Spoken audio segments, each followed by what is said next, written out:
Hello সবাইকে। একদিন বিরতি দিয়ে আবারও কিন্তু আইপিএল মহিলাদের ১৫ নম্বর ম্যাচটি শুরু হবে। ১৫ নম্বর ম্যাচটি যথারীতি ইউপি ওরিয়র্স বনাম গুজরাট জায়ান্টসের মধ্যকার ম্যাচটি হবে। আর ম্যাচটি কিন্তু হবে লখনৌ স্টেডিয়াম থেকে। আম সো এই মাঠের মধ্যে কী অবস্থা এবং আশা করা যাচ্ছে কোন দলের জয়লাভ করার সম্ভাবনা বেশি, সবকিছু নিয়ে আপনাদের সামনে বিস্তারিত আলোচনা করব।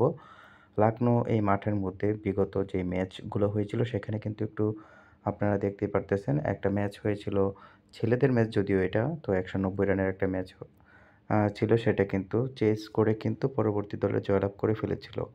এবং এখানে কিন্তু রান হচ্ছে বোঝা যাচ্ছে, কিন্তু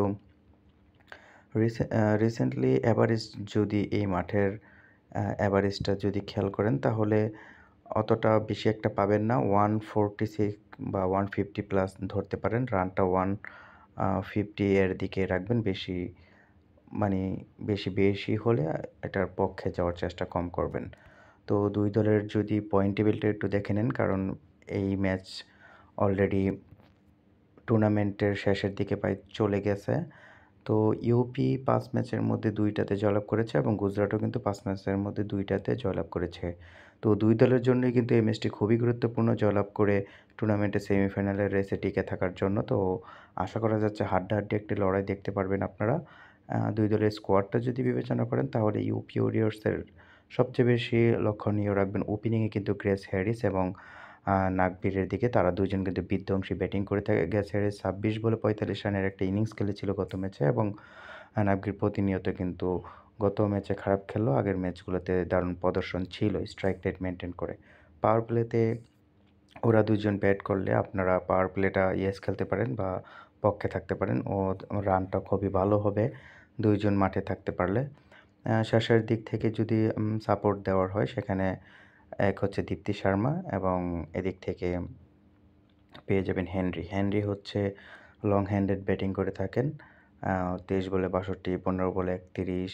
তারপর গত ২ ম্যাচে যদিও সুবিধা করতে পারে না, তার ব্যাটিংটা কিন্তু দারুণ উপভোগ্য হয়। গুজরাট জায়ান্টসের যদি ব্যাটিং লাইনআপ বিবেচনা করি, এই ২ দলের মধ্যে কিন্তু সবচেয়ে বড় দল হচ্ছে গুজরাট জায়ান্টস।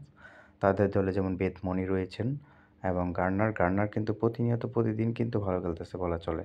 যেমন ৩১ বলে ৫১, ৩২ বলে ৫২, ৩৭ বলে ৭৯। তার পারফরম্যান্স বোলিং, ব্যাটিং দুদিক থেকেই কিন্তু দারুণ। ডটিন রয়েছে। ডটিনকে আপনারা সবাই চেনেন, ওয়েস্ট ইন্ডিজের ব্যাটসম্যান এবং বোলিং করে থাকেন ওপেনিংয়ে।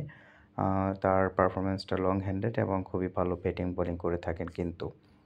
তো বেথমনি, লিটলফিল্ড, ডটিন, গার্নার, হেমালতা, তো এদের কম্বিনেশনে কিন্তু এই দলে কিন্তু দারুণ একটা কম্বিনেশন পাবেন এবং ব্যাটিং লাইনআপটা খুবই লং।